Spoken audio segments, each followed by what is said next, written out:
We're here, Jody. We're here. Ryan, how are you? How was your weekend? It was an interesting weekend.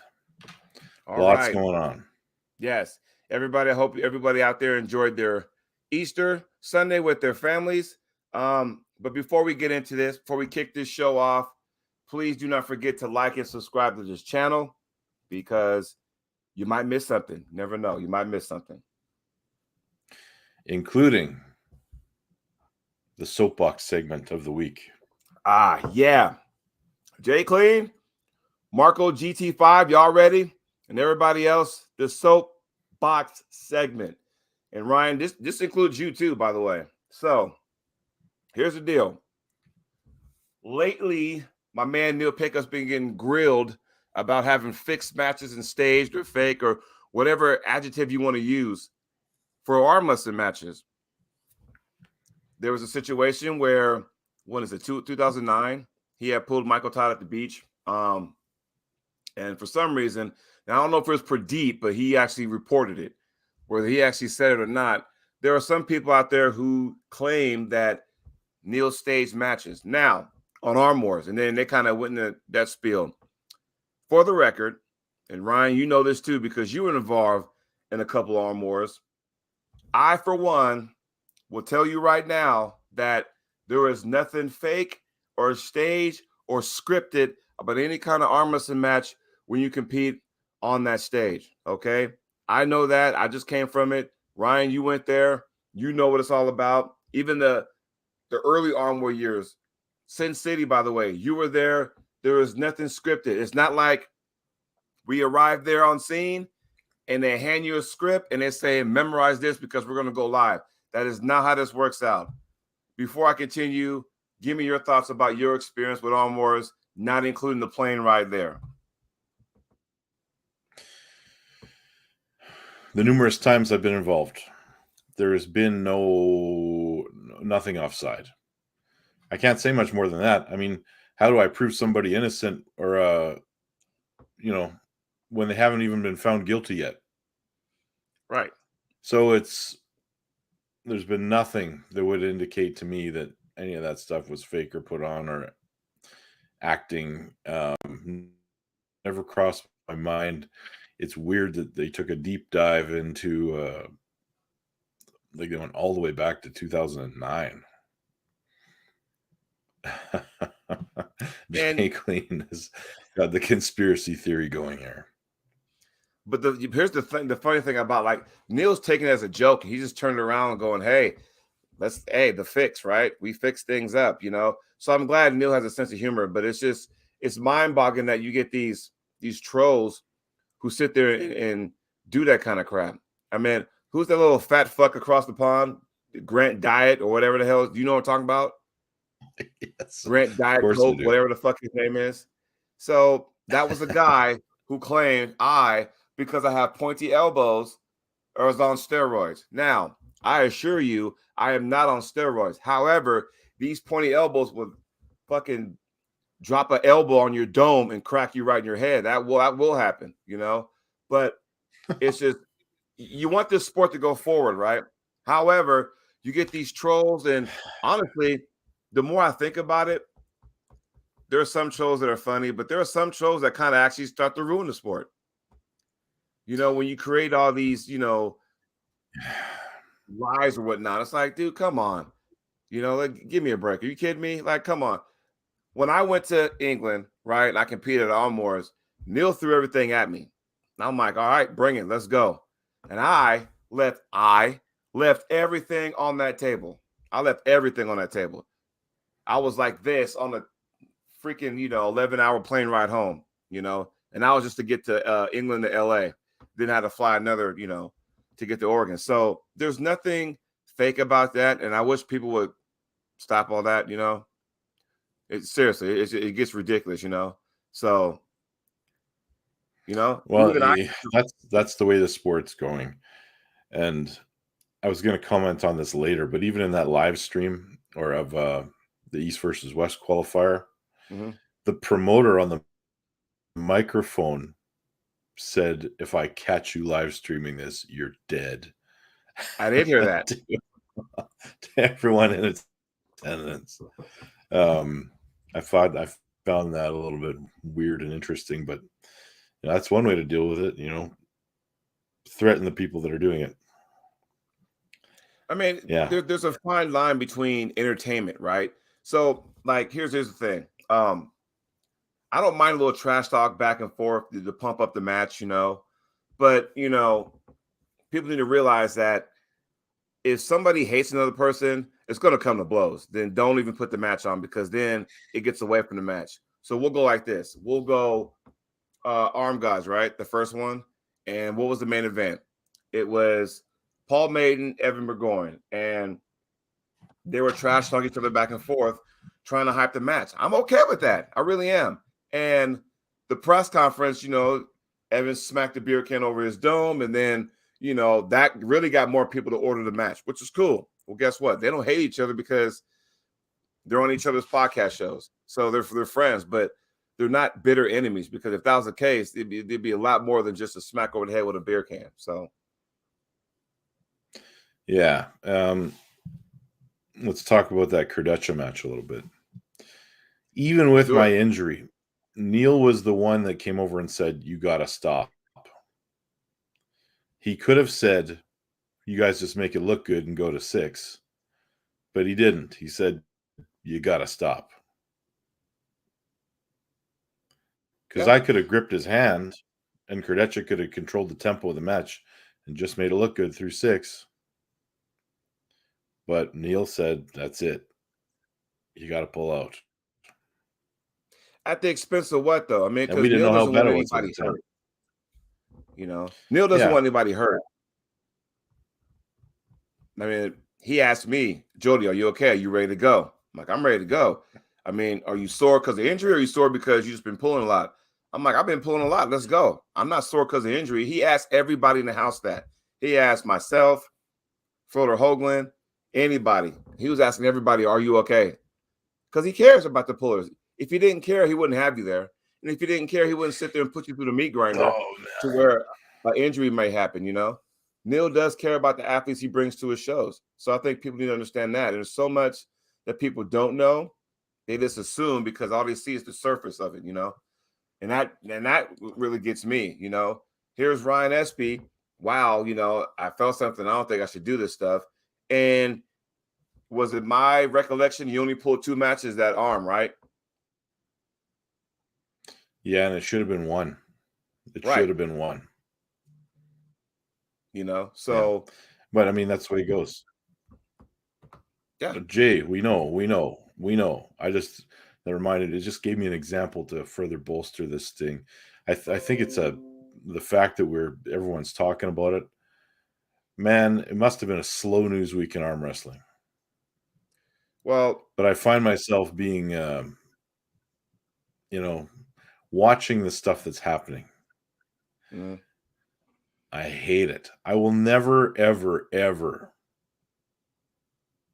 If there's certain people putting on tournaments, putting on a show, I will do everything I can to keep my kids, my family away, because it's embarrassing, some of the shit that goes on at these events. I just don't like it. Are you at a point where you just pick and choose what events you go to just to 100%. 100%. Avoid all that nonsense? Yep. Because there's some guys out there, and I'm not going to say no names, but it's almost like a circus. And I'm like going, what are we doing here? You can't have an event where the referee is just, throwing down, whiskey or vodka or the hell. You can't do that, man. That's just a recipe for disaster. You can't do that. No, Jay, I got more respect. I'm not going to start saying names. But, it's unfortunate that you got people like that. And in their mind, they're doing a good thing. And it can be, but sometimes you got to take a step back and go, okay, if this goes sideways, your fingerprints all over that. You created this atmosphere. You created this circus. And now it's not even arm wrestling no more. It's a goddamn sitcom, and it's unfortunate, So Yeah, and unfortunately, that's what sells right now. Yeah, because we live in a That's what's society where freaking, it's all about drama. Yeah, we need to have drama. To a certain degree, the build-up for a match is fine. I get all that. Okay, so we'll go Devin, right? Gennady. That build-up, I get it. I'm okay with that. But I don't think it's going to be staged. No one's going to do that. Yeah. There's a fine line where, was it last week or the week before, Ryan, you and I talked about there's people who lay down. That's a little different. I don't want people getting that confused and intertwined of what we're talking about. Where you Yeah, got no, that's not really the same thing. right. I don't want It's people also thinking like if you were to if you go all the way back to UAL number 9, you got Matt Mask versus John Brzenk. Yeah.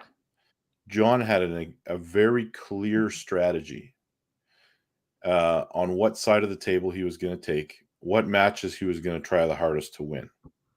And a lot of it depended on where the buckle was when they went to the strap. He maybe didn't try as hard on one side of the table as he did the other. And for me, that was extremely clear. Maybe people will disagree. Maybe John himself will disagree. Does that mean that there was something staged? No, it's a strategy to win the match at the end of the day. It's not coming in and getting, 4 wins as quick as possible. It was a strategy over the whole course of that super match to make sure he came out on top. And yes, those were in the hustle strap days. I'll tell Can you you say what. that John laid down? Not really. If he would have laid down, he would have laid down. But here's the thing. So, and I'm glad you brought that up because I want to use this as an example, and maybe we can kind of get this thing out there. So you take that. It was best of 5, UAL 3. I think that was the last Mike Gould Classic, I believe. And Yep. of course, this is why people flip a coin to get what side or paper rocks or whatever the hell they want to do, right? It's almost like the NBA or the NHL playoffs. When someone has home court or home ice advantage, you can win your home game. All you got to do is win that one road game, and you are golden. In other words, all you got to do is win that one match with the buckle on the backside of your hand, and you're golden because more oftentimes than not, depending on the person, you're going to win with the buckle on your opponent's side. So all you got to do is find a way to win that one match with the buckle on your hand. Everything should be golden. That's the equivalent of having home ice advantage or home court advantage. If you can steal one on the road, everything else is good. Yeah. This goes into the mentality of people calling top rollers runners because they try to win the match as easily as they possibly can and not going in and testing the other person's strength. Okay, well, here, I'll counter that argument. If some people out there are saying that top rollers are, always running, right? We're going to run away. Then what do you call people who always want to go to the strap? And what I'm about to say, I want everybody in the chat, Jay Clean, Dan Plexman, everybody, Will, all that. I want you guys to understand this. Now, Ryan, you've been in the sport a long time. So have I. How many times have you got to an event and your opponent goes, want us going to the strap? Right? So either A, because they're a lot better in the strap, or B, because they have a weak wrist and you get into the strap, it hides that weakness. It could be one of two things. But now we're up to the point where going to the strap is actual style. So what happens? Hey, you want to go to the strap? Fuck you. You got to earn to get in the strap. Okay, fine. Ready. I'm not going to try to pull. I'm going to go ahead and slip so I can't get in the strap. Advantage him. Now, I could be a prick and just say, hey, you want to go to a rest grip? Right? So, what you guys' thoughts on that?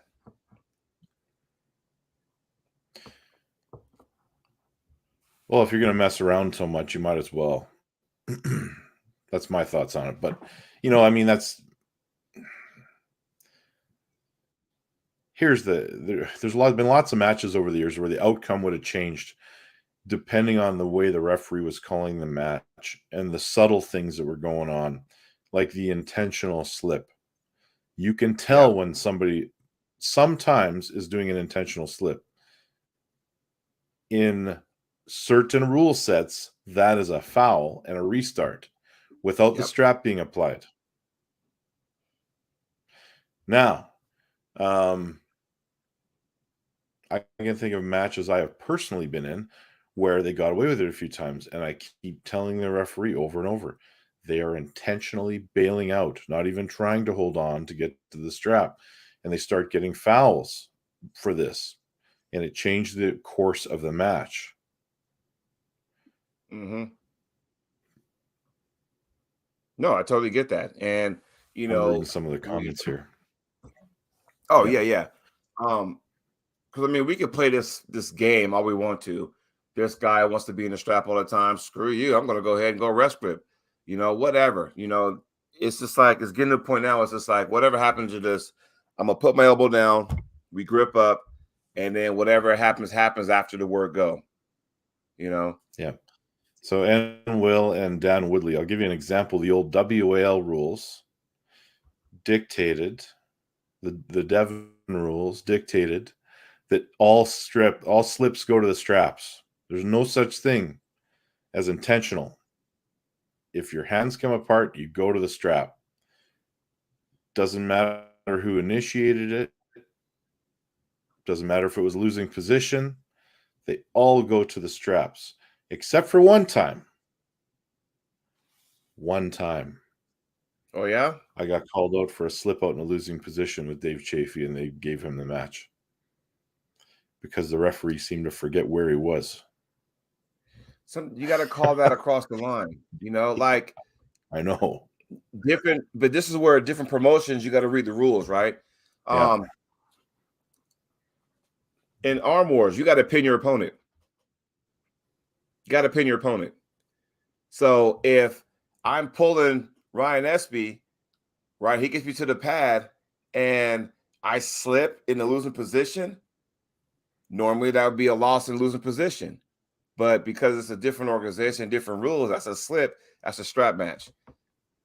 So, you know, it depends on what rules say. That's why it's always important when you go to these tournaments or organizations or you got super matches, you and your opponent agree on what's going on. You know, that way you don't feel like you've been cheated or screwed, because we all know there's some sneaky people out there. I got one coming up. It's real sneaky. He's real sneaky, you know. Not Russ, but my other opponent, Daniel Worley. Nothing. Love the guy. I don't have anything. I don't have a bad thing to say about him. I just know that they're real sneaky over there. Like I've seen matches where, you know, he likes to sit there and manipulate the setup and all that kind of stuff. I get all that. But what I also notice is that when he does this and then pulls back for a pin, his elbow pops up all the time, and not a goddamn person calls that. Nobody calls that in Florida. Anyway, we digress. We've just been kind of, you know, going all over the place here this morning, Jody. The soapbox moment. Sorry about that, guys. I was on my tangent. So you ready to go ahead and get into the show? Topic number 1. Well, we talked about the fake matches. That was topic number 1. So sorry. Basically, they're going to dig through archives and find ones that look like that, but whatever. Fair enough. Yeah. Do that. East versus West Toronto qualifier, the story of the day. I guess the highlight would be Matt Mask. Yeah. Yeah. Well, I mean, it was like, I mean, my man John Terrian was there. He did pretty good. Ali Hamadai, you know, he was there. Some other guys were there. But everybody wanted to come see the Matt Mask and BLM match. I mean, let's be real. That was what everyone come to see. And before we go into all that, there was only 2 qualifiers for Canada, East versus West, yes? Because you were involved in one of them. I was, yeah. And let me tell you something. I think the one in Manitoba was a bigger one. I don't know what the final numbers were, but like as far as I could tell from the highlight reel of Matt, it looked like he didn't have very many guys to pull. And a couple of them looked like they were closer to 200 than 240. Did you notice that because they had a live feed on the Table Monkeys went live. So did you know though in the finals they went pay-per-view? I did not know that, but who posted the highlights of all the I know of all the matches? Matt has some highlights. I know BLM has some highlights, some other guys have some highlights, but if you watch the Table Monkeys, because what made it an extravaganza, they had like a live concert there. So there was a concert before the event. Okay, cool. We're going to run the event to like the final 4 or whatever in each class. And then after that, had another concert, and then boom, it stopped. And the rest was like pay-per-view or something like that. Yeah. So here's my thoughts. And just on the Matt Mask matches. Yeah. So what I expected to see was an extremely fast and an extremely explosive version of Matt Mask. In fairness, I don't think I saw that. Now, was it because of the competition that he didn't need to be that guy? Maybe. But BLM did give him some grief. Left hand only. I don't really think Matt was ever at risk right-handed. No. I think he was a comfortable, a long way to go for, a few matches where he didn't look like he was ever really at risk. The only time he had any trouble at all, I think, was Matt on the left arm against BLM. And then I heard that he had torn his pec. Who tore his pec? Matt on his first match. Now, I don't know if that's true or not. Ouch. But it is what I heard. Maybe hurt his pec is more accurate. If it's a tear, that's serious. But if he just hurt himself, I mean, you can recover. But that is also why Matt was compromised in the later rounds. So in the first match, when he went with BLM in the left hand, it looked like it was pretty one-sided. Later on, and apparently that's the match where he hurt himself. So he comes back and he goes through and he still wins, but he did foul out one match to BLM. He didn't get pinned. He fouled out. Right. And then he, took his time pinning him in the last one. But what I have been told is that because he hurt himself a little bit. Now, Matt goes down. He's got a date down south, but he's 240 in that lighter weight class. Mm-hmm. So I guess the question is, what are we going to see down there? Because that's going to be where the real, I don't think any questions were answered at this tournament. Let's see here. Matt is at 0-3 at East vs. West. Yes. Okay, so Matt took some time off, took a step back, and go, okay, I got to rejuvenate myself. I got to find out what's going on with me. Maybe I need to get back to this tournament atmosphere and to kind of, find my way back. So East vs. West tournament, cool. You go there, 242, because I don't think he was 242 in those previous East vs. West matches. But if he happens to drop down a weight class, what's that? He was close. He wasn't way over that weight. And he had to try really hard to get there. So let's just say Matt drops down a weight class. Do you think, because see, the thing about dropping weight classes or going up a weight class, it creates new challenges. So now if Matt leaves all the supers alone, right, and went down to 242, maybe 231, now we're talking what, Angarbayev company? Was he? Yeah, but that's only if you put him against the cream of the crop. So they put him against Prudnik. Not a good fair move, I don't think. Look at the guys Matt's pulled. Sonev, yeah, Sonev is truly in that 242 class. Mm-hmm. He's an elite guy. Yeah. Matt needs somebody let's put it this way, who in North America that has qualified at 240 pounds will beat Matt Mask? Now, not me. There could be a few. Pavlo is one of them. Yeah. Pavlo is one of them. Mm-hmm. Michael Todd when he's healthy. What about Andrei Sharkovich out of Florida? I don't think he's ready for that level yet. I think Matt. Okay. I think Matt all day. Okay. I'm trying to, because there's so many in the U.S. that I can't even tell who all went and did what. So that's the thing. I know New York has one coming up soon. So, there's Marcio. John is listed. But, let's face it, guys, Chance Shaw is not making 242 again anytime soon. I think he's 300 pounds. Right. But that Now, will whether be he should or not, I don't know.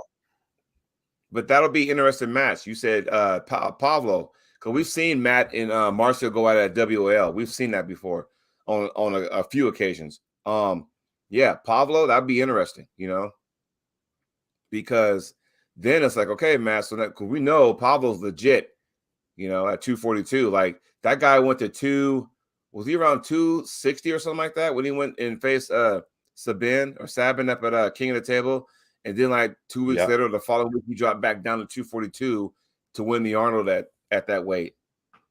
Yeah. Ooh, Yeah, Dan Woodley said Lachlan there. But Lachlan, I mean, Jay points out that Lachlan won't be at the North American qualifier.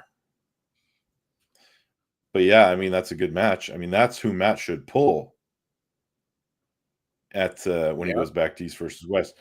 Ron Bath had Matt was beating him towards the end, I thought, but Ron will not need to go to the qualifier to get invited to East versus West. Not So that the whole purpose is to get some fresh meat, right? Brandon Alcessor, maybe. Is the whole purpose of these okay, because fresh Matt, meat, but also to give people the path to get there. Because remember, the criticism of the World Arm Wrestling League was it was the same, 10 guys recycled in different ways over and over and over again. Right. And then there was no path to get in there. I think Engen was just giving people the path to get to the big show. And I like that. And I wish WL kind of did that. If they happen to come back, then maybe, they can do something like that. Because again, recycle. My man, what's up, Neil? How you doing? Yeah, you just missed my soapbox, Neil. You just I was, We're talking about we were. Jody was on the soapbox, but let's not go back. Yeah. But I like the way, he's doing this. Now, is this a one-time thing? We don't know, because we know there's going to be more East versus West throughout the year.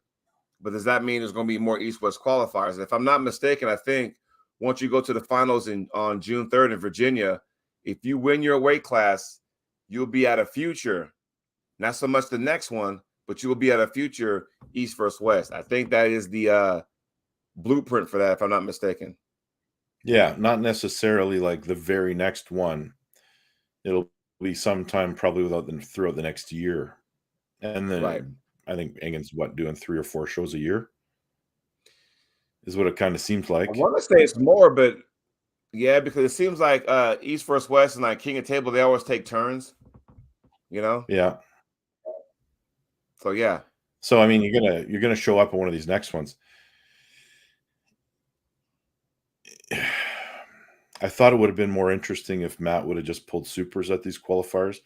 From a selfish perspective, I think it's a good idea that he's staying down on the 242. But there are guys that could,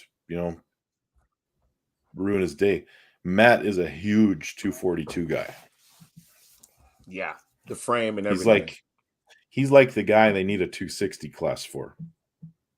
Right. But when you put him up there, then it's like, okay, But he looks way bigger than guys like Prudnik, but he looks way smaller than guys like Morozov. And that's the thing. And that's, it's just everyone's built differently. Nothing wrong with that, but everyone's built differently. And you got to figure out, how can you do that?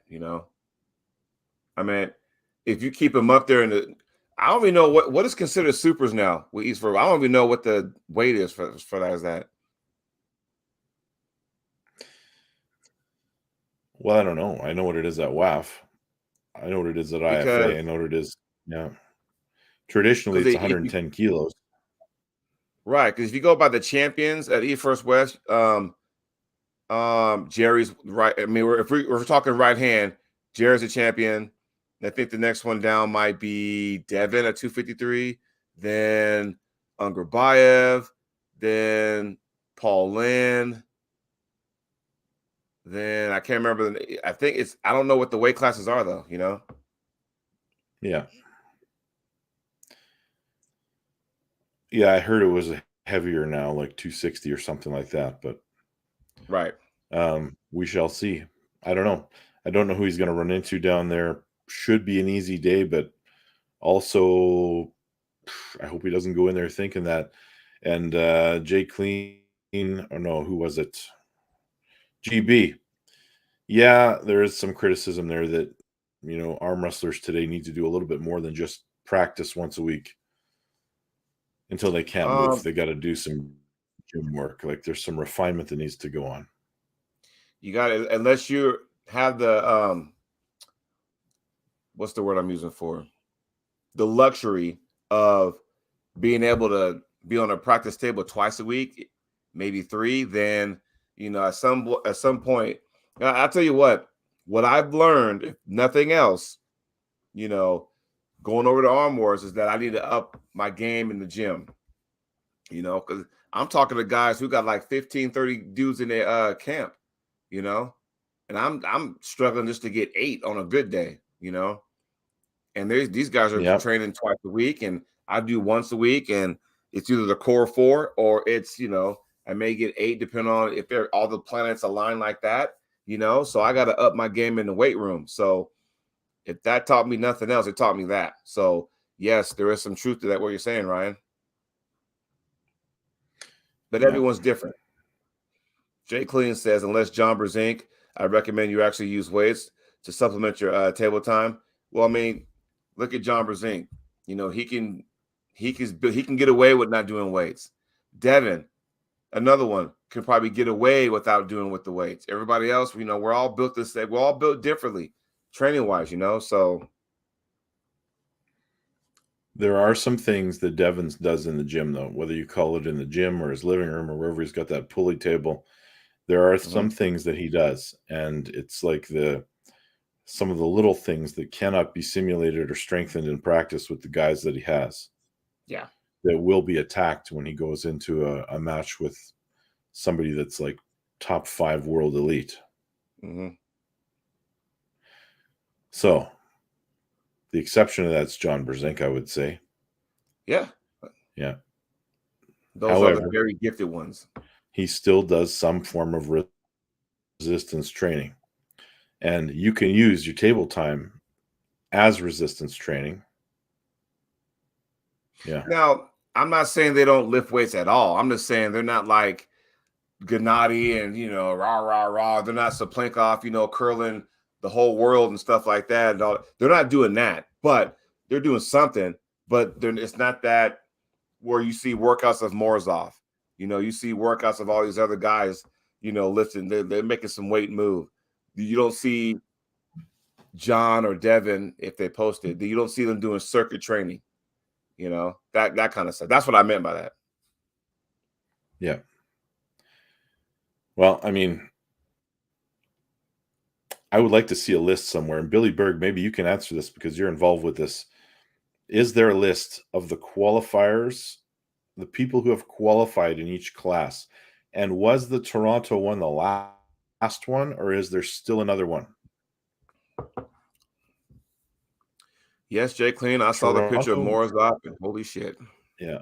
Oh, yeah. The Morozov picture where he's at that looks like he's at a bodybuilding show. Yeah. He Oh, looks massive. that dude looked like he's about to walk across the Olympia stage. I would not be surprised. New York is the last one. And when is that happening? I would not be I want to surprised if say Morozov wins that match. in a few weeks, because I was on the show with the 90% guys Friday, and they kind of was touching base on it because that's in their country, so they're neck of the woods. So they were kind of, I want to say it's in the next few weeks, give or take, so. But yeah, that's that Morozov, good Lord. Woo, man. Can you imagine? And I'm glad he's taking rest because again, he was like the machine of East versus West. Egan calls him up. Yeah, I'll take 2 matches. Okay. Every time, 2 matches. Yeah. Well, I don't know. Okay, Billy Burke says they're working on getting the list together. So the people that have qualified, maybe refine the list of the people that have confirmed. I would like to see that. And then we can really break it down, because that's going to be a huge tournament. We need to talk about that when the time comes. If we can get a list, that'll be a show in itself. Yep. Now, should we talk about the last? Should we talk about the last subject? Oh yeah, because this is exciting news.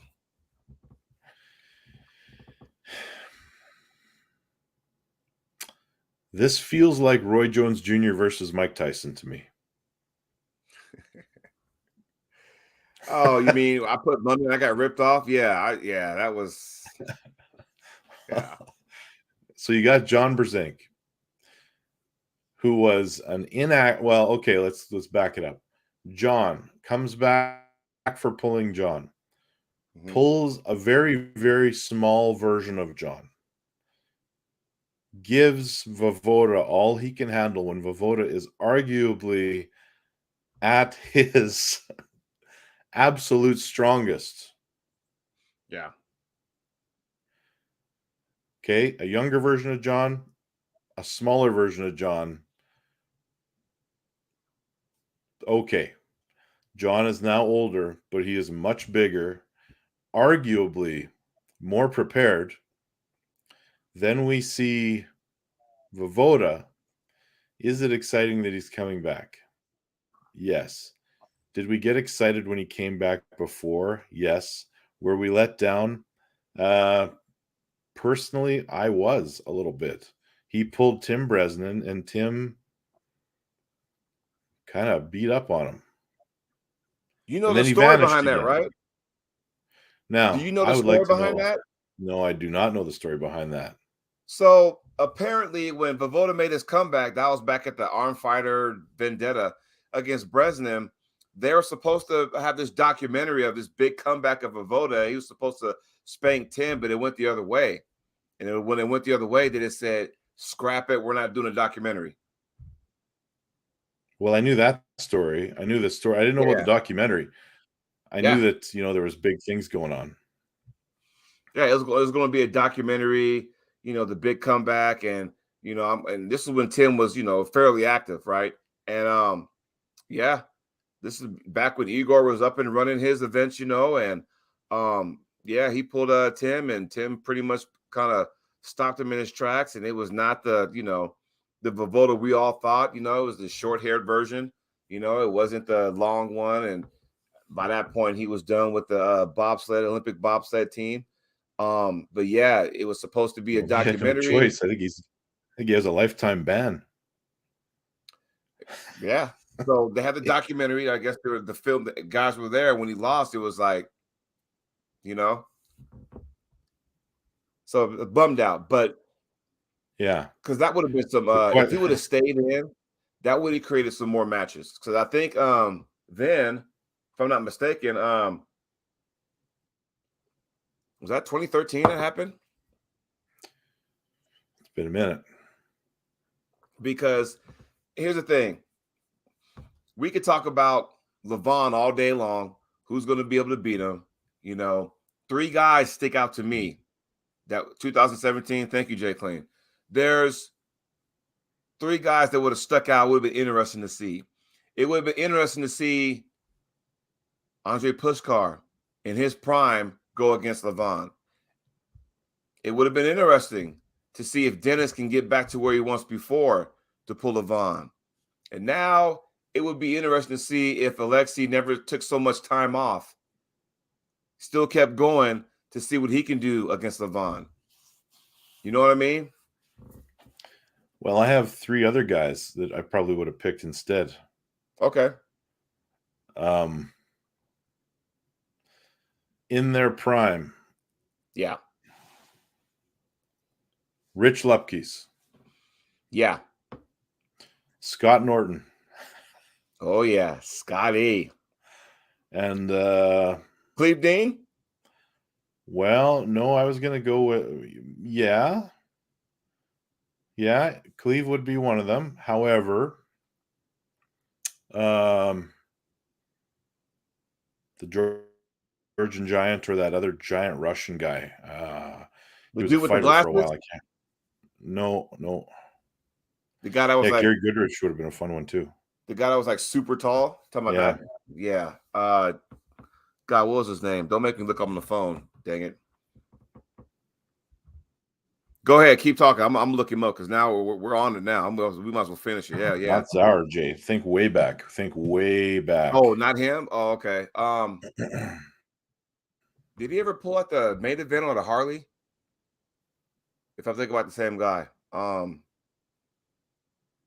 But again, it would have been nice to see had Alessi not take so much time off. What could have been, you know? Yeah, the Russian guy from the 90s, Jay, he fought in Pride, I think. He might have actually fought at K1. Okay. But he was an arm wrestler for a long time. Many world championships. I actually met him in Japan in 2005. He was just there as a spectator. Can you imagine if some of those guys didn't cross over into other sports? Had Gary not done the MMA? Alan Karyev, yes, thank you, Andrew Grant. Oh man, if we had a Go ahead, Jody. If I had a handle, I'd send it to him just for doing that. Yes. Can you imagine if guys like Gary didn't go MMA route, or Scott Norton didn't go the WCW professional wrestling route? Can you imagine what the landscape would have been?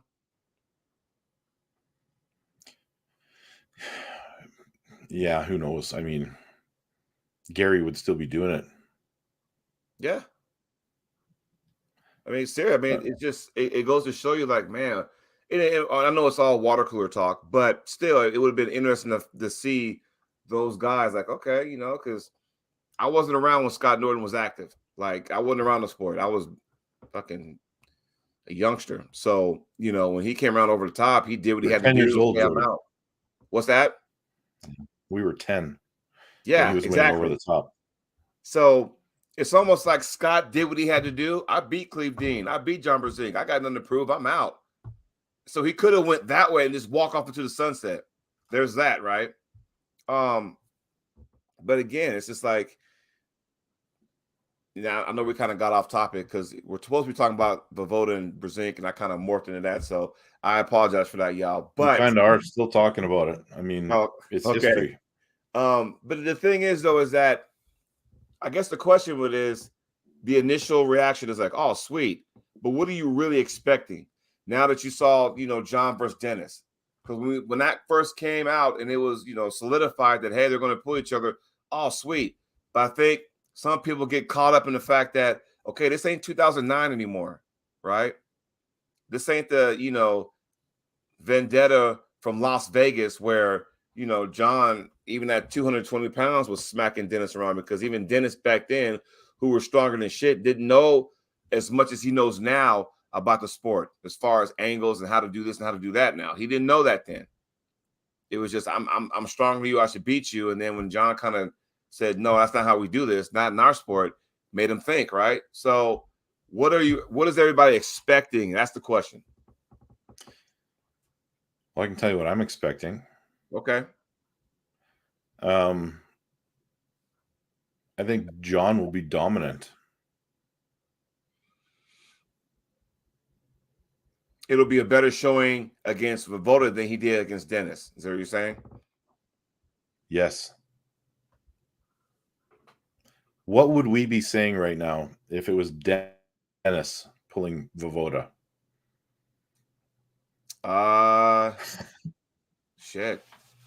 And the thing is, though, is that I'm gonna say this. I want you to respond, and everybody in the chat to respond.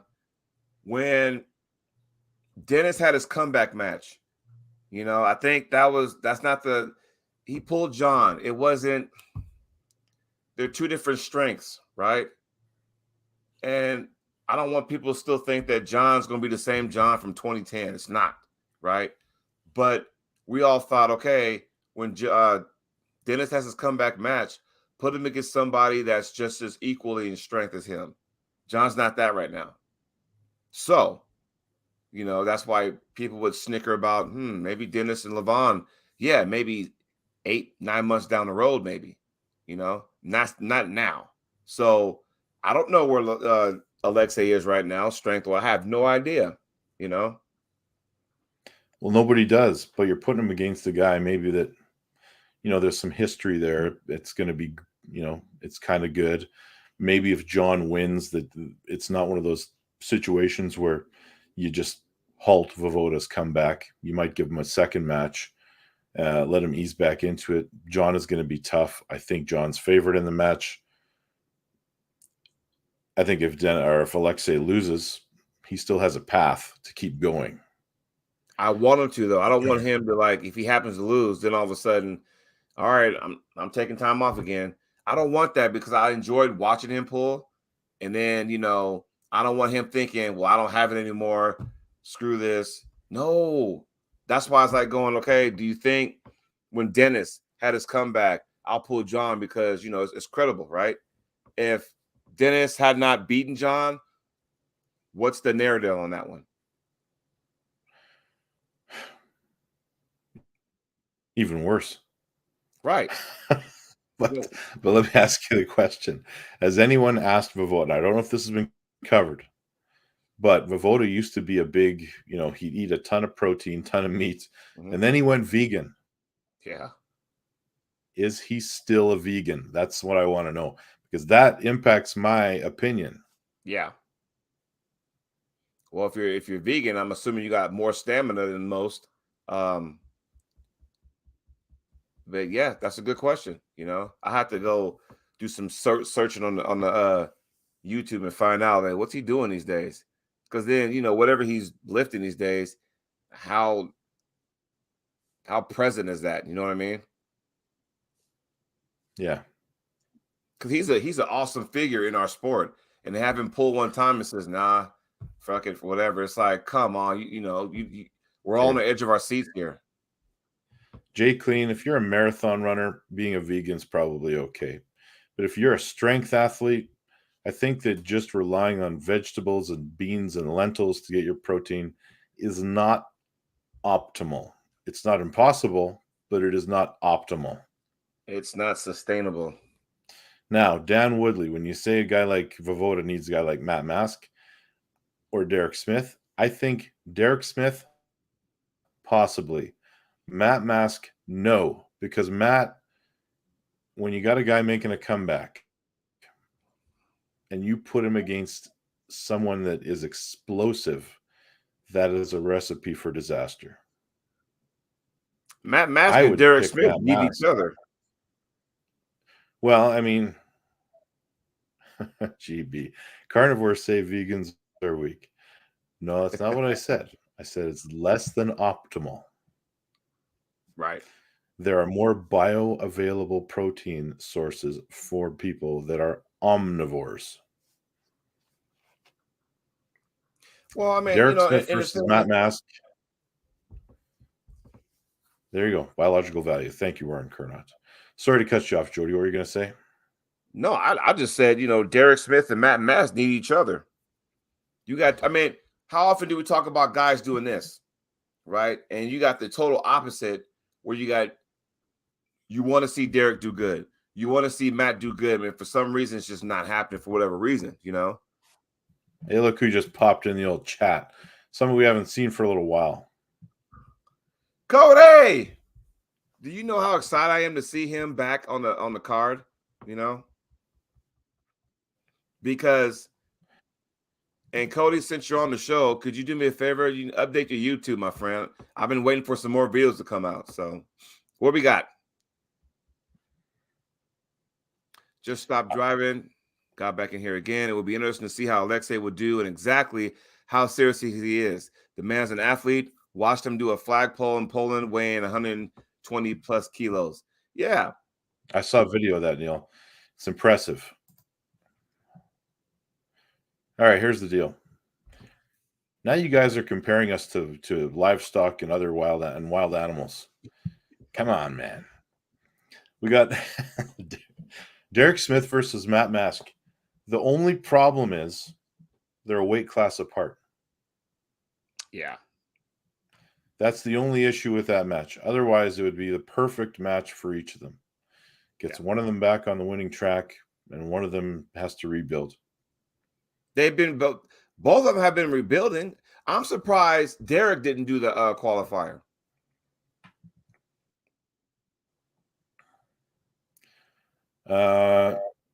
There's still time, but he's not going to fly to New York, I don't think. They had a qualifier, and they had not too long ago they had a qualifier in California. He just didn't do it, you know, but to each his own. But see, Derek has his own plan. He has his own format, his own path, you know, so he's going to go ahead and do that. But still, it's just like what the hell, you know what I mean? Like, because I'm cheering for Derek so bad, like, dude, you know, ever since that Breslin win, it's been kind of just doing this, you know. I'm thinking, all right, this is the match, this is the match. This hasn't happened, you know.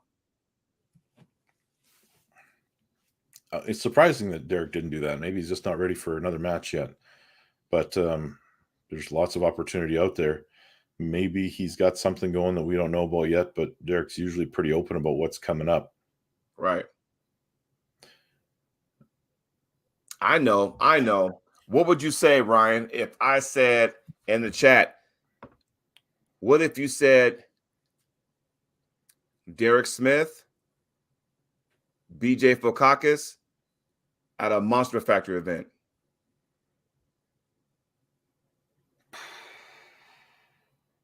That gives a lot of data, man. That gives a lot of data. Because you have now Chance Shaw, who just pulled BJ. Yeah, that'd be a good one. See, my brain goes on as we're doing these shows. You see what I'm saying? So, yeah, you put in, and I was thinking about that because I'm thinking, all right, what's a good matchup for him that is not overwhelming for him, but it's doable. That's why I said BJ versus Derek out of Monster Factory or something like that, you know? Chance did handle BJ with relative ease, Jay Clean, but we don't know where Chance's level is in comparison to Derek. Neil, I see what you're saying. Says it's fun to see some of the old guard, old pullers get back into the table. But I tell you what, though, Neil, I saw that video. Did you see the fix yesterday? I did not. I had a weekend where I was, well, you know what was going on. Yeah. I had some new family members that arrived at my house. So, yes. Yeah. There's a story there somewhere, but there's a fix challenge. You know the fix. They have a challenge going on, bench press challenge. Bench press challenge. Mm-hmm. And I was very, first of all, my hats off to Neil, by the way. I tried to do what he did, and I was like, I don't have a spotter. And I thought, you know, I was going to die. But my pecs. What did he do? Burning. He did 50 kilos, 100 reps. Now, to the common person, that may seem like, oh, that's easy. Think about it for 100 reps. Think about that for a second, right? And you got to make the bar touch your chest, and you got to lock everything out and over again. 100 reps. Think about that for a second, you know? So, and my pecs were on fire. I tried to say, let me go ahead and do that. And the numbers were all wackadoo. So it was ended up being 52 kilos. I think I got 30. I was like going, okay, my shit's starting to fucking burn. I don't have a spotter. You know? But yeah, think about that. 50 kilos, 100 reps. Now, my only claim to fame as far as strength is I did 1,000 pull-ups, neutral, and what was it? 2 hours and 52 minutes.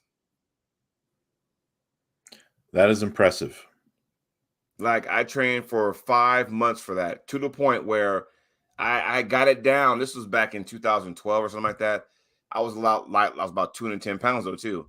To the point where if I can average 12 pull-ups every 2 minutes, I can get 1,000 under 3 hours. And that was the challenge. Can you get 1,000? Matter of fact, I will send you the picture that my gym had posted on the wall. I will send that to you. So, but yeah, 1,200. I'll tell you, I used to hold a couple of bench press records. My personal best is 625. However, I entered a contest once where it was the weight you lifted times the number of reps to win. It was a fundraiser event, and I decided I was going to win it. The Right. lowest weight you could take was the bar. 45 pounds.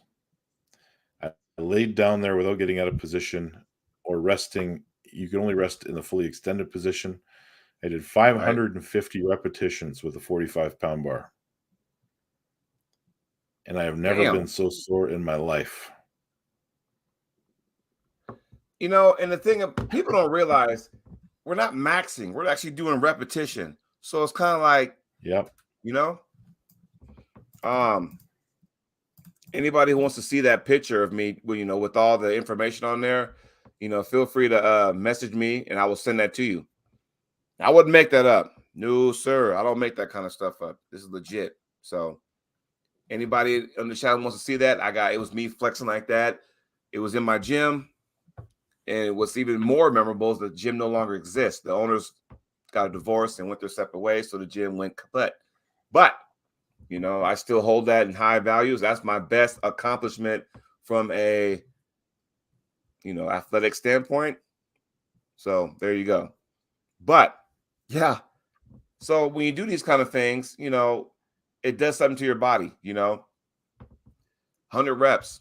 You're thinking, oh, this is easy, whatever. Till you start hitting 25, 50, you're like going, okay, what the hell's going on? And it's just lightweight.